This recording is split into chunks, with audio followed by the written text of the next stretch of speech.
क्रोध से भगवान में मन लगाया, इनका उद्धार हो गया। पांडवों आपने भगवान समझ करके मन लगाया, आपका भी कल्याण होगा। और हम संतों ने निर्गुण निराकार ब्रह्म समझ करके मन लगाया, हमारा भी कल्याण।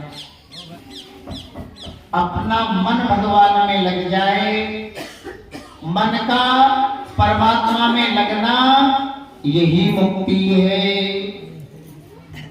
शिशुपाल का मन भगवान में लग गया। और वैसे भी आप सब जानते हैं, भगवान के पार्षद जय और विजय सनकादिक ऋषियों के श्राप के कारण 3 जन्म तक असुर योनि में जन्म लिए। पहले जन्म में हिरण्याक्ष और हिरण्यकश्यप, दूसरे जन्म में रावण और कुंभकर्ण, तीसरे अवतार में शिशुपाल और दंत्रवक्त्र बने। और देखो भगवान के हाथ मर करके ये मुक्ति को प्राप्त हुए। महाराज युधिष्ठिर ने पुनः जिज्ञासा रखी, बाबा एक बात बताओ, आपने हिरण्यकश्यप का नाम लिया, तो ये हिरण्यकश्यप कैसा पिता था जिसने अपने ही बेटे प्रहलाद जी को मारने के लिए बड़े बड़े उद्योग किए, और फिर भी ये प्रहलाद जी का कुछ भी नहीं बिगाड़ पाया।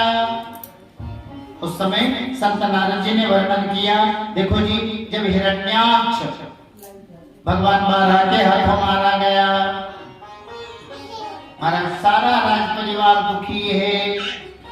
हिरण्याक्ष की माता, हिरण्याक्ष की पत्नी बड़ा भारी विलाप कर रही है जी।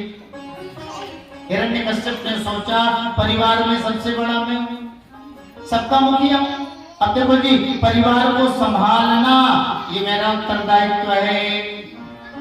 तो अपनी माता को, अपने परिवार को हिरण्यकश्यप समझाने लगा, मैया भाई के लिए कब तक दुख करोगी, क्योंकि जन्मना, मरना, मिलना, बिछुड़ना ये सब काल के अधीन है। देखो समय आ जाए ना तो कितनी सुरक्षा कर दो, आदमी जीवित नहीं रहते। पथिच्युतम तिष्ठति रक्षितम गृहे स्थितम तद्विहितम विनश्यति जीवत्यनाथोऽपि तदीक्षतो वने गृहे विगुप्तस्य हतो न जीवति। पथिच्युतम तिष्ठति रक्षितम, समय अनुकूल है तो बड़े से बड़े संकट में पड़ने पर भी आदमी सुरक्षित रहता है। कभी कभी अपन समाचार पत्रों में पढ़ते हैं ना, पूरी बस की बसी जो है गंगा में गिर जाती है, हाँ एक्सीडेंट हो जाता है, सारे लोग मर जाते हैं, लेकिन कोई ऐसा भी निकलता है जिसके शरीर में खरोच तक नहीं है। समय यदि अनुकूल है तो संकट में पड़ने पर भी आदमी सुरक्षित रहेगा, और यदि समय आ गया है तो आप कितने इंतजाम कर दो, तो कोठरी में बंद कर दो, ताला डाल दो, पहरेदार रख दो, है ना, कितनी सुरक्षा के पुख्ता इंतजाम कर दो, समय आ गया है तो आदमी सुरक्षित नहीं रहेगा। और वैसे भी ये जन्म और मरण देखो जी शरीर का ही होता है। आत्मा का परमात्मा से एक बार जन्म होता है, और एक बार जन्म होने के बाद दोबारा जन्म नहीं होता है। फिर तो यह जीवात्मा शरीर की तरह, वस्त्र की तरह शरीर बदलती है।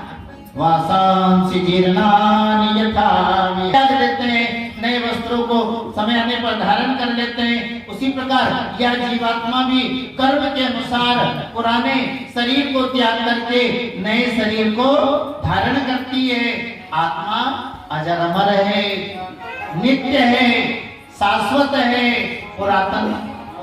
गीता में तो कितना बढ़िया वर्णन है, नैनम छिन्नन्ति शस्त्राणि नैनम दहति पावका न चैनम क्लदन्त्यापो न शोषयति मानु। अपन थोड़ा सा विचार करें ना तो ये जो देखते हुए है ना, देखो जी ये भी दर्शन शास्त्र के और धर्म शास्त्रों के, वेद वेदांत के बड़े बड़े विद्वान हुए। हाँ, ज्ञान होना अलग बात है, आचरण होना अलग बात है। हमारे देश में ज्ञान की पूजा नहीं होती है, ये ध्यान रखिए। हमारे देश में आचरण की पूजा होती है। अगर ज्ञान की बात करें तो हिरण्यकश्यप को कम ज्ञान था वेदांत का, बहुत अच्छा।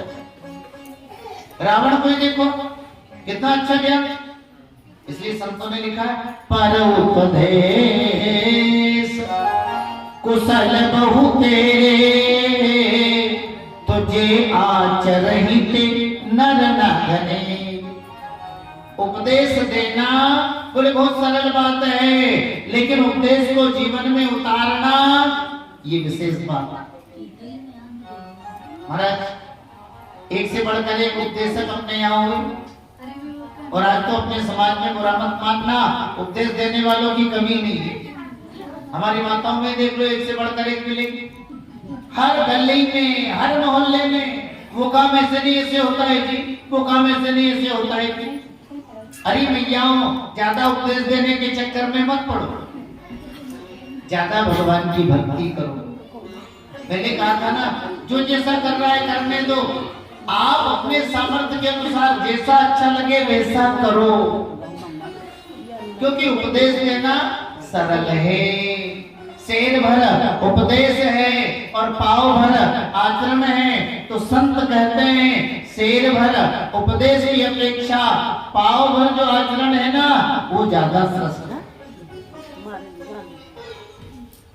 एक बार क्या हुआ,